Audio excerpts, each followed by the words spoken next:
Hai hai, Assalamualaikum warahmatullahi wabarakatuh. Halo teman-teman semua, selamat datang di Jurnalistik Podcast Esmaku. Mari ngobrol dan bagikan suaramu. Perkenalkan, nama saya Venisa Fizara dari kelas 8D. Saya di sini untuk menemani podcast kali ini. Nah teman-teman, bintang tamu kita kali ini adalah Ketua OSIS yang bernama Kak Luna. Untuk Kak Luna, silahkan bisa perkenalkan diri. Hai teman-teman, perkenalkan nama aku Akila Launa Syifa, bisa dipanggil Luna dari kelas 9D. Oke, kalau nggak salah Kak Luna ini tuh Ketua OSIS pada periode 2024 dan 2025 ya? Betul sekali.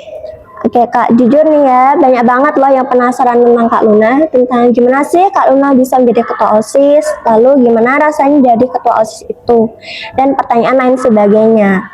Oke, kita ngobrol secara enjoy aja ya Kak. Oke. Mungkin bisa nggak tegang aja gitu.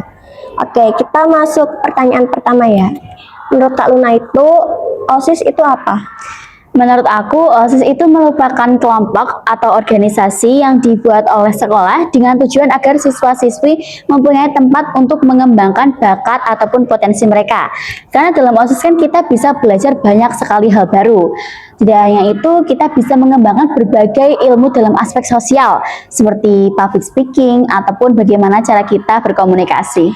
Ternyata OSIS itu bukan hanya sekedar organisasi ya, tapi juga tempat di mana kita mencari bakat. Oke. Next, bagaimana sih Kak rasanya menjadi ketua OSIS itu? Rasanya jadi ketua OSIS untuk aku 50-50 sih, karena kan pasti jadi pemimpin itu susah ya. Pasti ada beberapa hal yang agak membuat aku merasa banyak pikiran ataupun agak terbebani, tapi secara keseluruhan aku sangat menikmati rasanya jadi ketua OSIS ini. Apalagi aku mempunyai anggota-anggota yang sangat suportif, sangat menghargai dan sangat toleransi, dan yang paling penting adalah kami semua itu sangat menyayangi. Nah Kak, tadi kemungkinan sepertinya Kak Luna bilang kalau ada rasa tidak enaknya ya. Nah rasa tidak enaknya itu apa? Rasa tidak enaknya itu mungkin ketika kita selesai rapat ataupun sebagainya, kemudian saya mengkoordinasi para anggota OSIS saat mereka bekerja di lapangan turun langsung, ternyata mereka tidak bekerja sesuai apa yang saya katakan. Kan kalau misalkan kinerjanya tidak sesuai, itu tuh sebenarnya tidak hanya merugikan diri sendiri, tetapi juga merugikan pandangan orang-orang tentang kinerja mereka. Apalagi jika dimintai pertanggungjawaban, kan saya yang diminta pertanggungjawaban dulu ya. Maka dari itu yang agak membuat berat sih jadi ketua OSIS. Ternyata sangat mungkin membuat emosi ya Kak. Iya. Karena lagi dan lagi mesti Kak Luna yang kena ya. Betul. Oke, next, apa sih motivasi Kak Luna selama menjabat sebagai ketua OSIS? Motivasi aku untuk menjabat sebagai ketua OSIS, yang pertama karena memang aku dari kelas 7 itu sangat suka sekali berorganisasi, karena aku belajar banyak hal baru di organisasi itu. Kemudian aku tuh bukan tipe orang yang inginnya ngestak di itu saja, tetapi aku ingin selalu berkembang. Maka dari itu aku mengincar jabatan pemimpin. Nah, ternyata motivasi itu yang sorry ya, Iya, nggak mungkin apa-apa. yang membuat Kak Luna ingin menjadi seorang ketua OSIS ya. Iya. Oke, next, apa visi misi Kak Luna selama menjadi ketua OSIS? Visi misi aku itu yang pertama, visi menjadikan SMP 5 Kudus menjadi sekolah yang aktif, kreatif, maju dan berkembang dengan menjadi contoh yang baik bagi siswa-siswi, serta menjadi yang terdepan dalam menampung bakat, potensi ataupun minat siswa untuk meraih prestasi dalam bidang akademik maupun non-akademik, dan menjadikan siswa-siswi SMP 5 Kudus menjadi pribadi yang disiplin, bertanggung jawab, cerdas dan bermartabat dengan berlandaskan ketuhanan yang Maha Esa. Kemudian aku mempunyai 4 misi. Yang pertama adalah berkolaborasi dengan sekolah-sekolah lain dalam suatu kegiatan tertentu dengan maksud untuk tujuan bersama. Yang kedua, menuntun siswa berpotensi untuk meraih prestasi dengan mengembangkan ekstrakurikuler secara maksimal ataupun mengadakan event guna menyalurkan bakat mereka. Yang ketiga adalah membina karakter siswa-siswi agar menjadi pribadi yang disiplin, jujur, bertanggung jawab, toleransi, dan peduli antar sesama dengan menjadi contoh positif bagi mereka. Dan yang terakhir adalah meningkatkan keimanan dan ketakwaan terhadap Tuhan Yang Maha Esa dengan menerapkan serta mengamalkan nilai-nilai agama dalam kehidupan sehari-hari. Menurut saya ya, mungkin visi misi Kak Luna itu bisa membuat sekolah kita menjadi lebih maju ya. Oke, selanjutnya apa strategi yang Kak Luna prioritaskan untuk siswa dan siswi? Strategi itu mungkin seperti program kerja ya. Iya, Program kerja yang paling saya prioritaskan adalah program kerja yang menyangkut tema pembinaan karakter.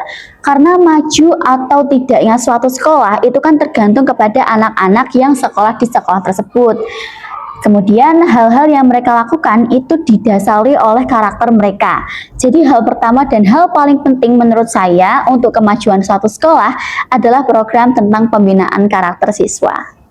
oke, ternyata strateginya cukup mungkin proker ya, mungkin sangat-sangat bagus dan menarik. Terima kasih.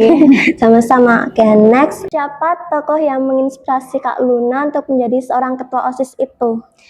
Tokoh yang menginspirasi aku untuk jadi ketua OSIS itu sebenarnya adalah ketua OSIS periode lalu 2023-2024, namanya Okta Faraska Putra dari kelas 9D juga.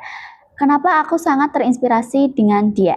Karena dia itu merupakan siswa aktif di sekolah ini dan juga merupakan ketua OSIS, serta dia merupakan siswa yang aktif di kelas. Sempat mendapatkan peringkat 2 paralel saat lulus kemarin. Wah, ternyata tokoh tersebut sangat menginspirasi Kak Luna ya untuk menjadi seorang ketua OSIS dan membuat Kak Luna sampai berada di titik ini. Ya.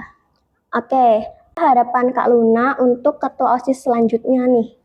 Harapan aku untuk ketua OSIS selanjutnya itu aku ingin OSIS itu lebih terkoordinasi. Kemudian yang paling penting untuk diri ketua OSISnya sendiri adalah pintar-pintar mengatur waktu aja sih. Karena kan tadi seperti di awal menjadi ketua OSIS kan tidak mudah ya. Kemudian bukan berarti kita sebagai ketua OSIS melalaikan tanggung jawab kita pribadi sebagai seorang siswa. Kita harus selalu menyempatkan waktu kita untuk belajar. Kan kalau misalkan kita ini aktif dan sosial tapi ternyata di kelas nilai kita turun karena kita terlalu mengesampingkan kewajiban kita secara pribadi, itu kayak kurang aja gitu dipandang. Karena kan lebih baiknya kita aktif dalam kegiatan organisasi tetapi kita juga aktif di kelas. Oke, ternyata harapan tersebut mungkin bisa bermanfaat bagi ketua OSIS selanjutnya ya. Nah, untuk ketua OSIS selanjutnya nih dengerin harapan Kak Luna ya. Siapa tahu kalian bisa mengabulkannya ya. Nah, Kak Luna, selama menjadi ketua OSIS itu, apa pengalaman paling berkesan bagi Kak Luna? Selama menjadi ketua OSIS, sebenarnya banyak sekali pengalaman berkesan bagi aku. Tidak hanya dalam organisasi OSIS ini saja, tetapi aku juga memiliki banyak pengalaman berkesan di organisasi atau kegiatan lain. Seperti Pramuka, kebetulan aku menjabat sebagai wakil pratama dan sudah mengikuti banyak sekali kegiatan termasuk lomba. Bahkan waktu itu sempat aku dan teman-teman partner memenangkan juara 3 lomba semapur dan Mars. Keren banget. Iya, terima kasih. Tetapi yang menurut aku paling berkesan tetap dari organisasi OSIS itu sendiri, terutama pada kegiatan MPLS. Karena kalau misalkan di kegiatan biasa, kita kan hanya berhadapan dengan anak-anak dari sekolah yang sama saja, dari sekolah ini. Iya, benar. Sedangkan kalau misalkan kita MPLS, aku berhadapan dengan banyak sekali anak-anak dan kepribadian baru. Itu bisa memperluas relasi aku sebagai ketua OSIS. Tidak hanya itu, tetapi tantangan aku saat menghadapi MPLS itu juga bisa dibilang lumayan berat karena kan itu termasuk event puncak-puncaknya organisasi ya. Tapi karena disitulah pengalaman MPLS menjadi pengalaman yang paling berkesan buat aku. Oke, saya juga setuju sih dengan jawaban Kak Luna tadi ya. Mungkin dengan itu bisa mengajarkan Kak Luna banyak hal ya. Mungkin mengenal orang-orang luar dan tidak hanya mengenal orang dalam saja. Oke. Sejujurnya nih Kak, setelah kelulusan ini nanti Kak Luna berniat ingin melanjutkan pendidikan di mana? Aku untuk melanjutkan pendidikan ada ketertarikan dengan SMA 1 Kudus. Sama ya ternyata saya juga ya punya keinginan untuk masuk di situ. Okay. Nah teman-teman, ternyata seseru itu ya ngobrol sama Kak Luna, dimulai dari motivasi, harapan, hingga tantangan menjadi seorang ketua OSIS. Untuk Kak Luna, terima kasih banyak karena udah mau ngobrol secara santai pada podcast kita kali ini. Oke. Nah, kira-kira adakah pesan dan kesan dari Kak Luna untuk podcast kita kali ini? Untuk pesan dan kesan aku jadikan satu saja. Yang pertama, aku semogakan agar podcast jurnalistik ini bisa semakin berkembang dan lebih menarik perhatian siswa-siswi untuk berkunjung ke dalam podcast ini. Kemudian aku dengar-dengar kamu ini baru pertama kali mengikuti podcast ya? Iya benar sekali, pertama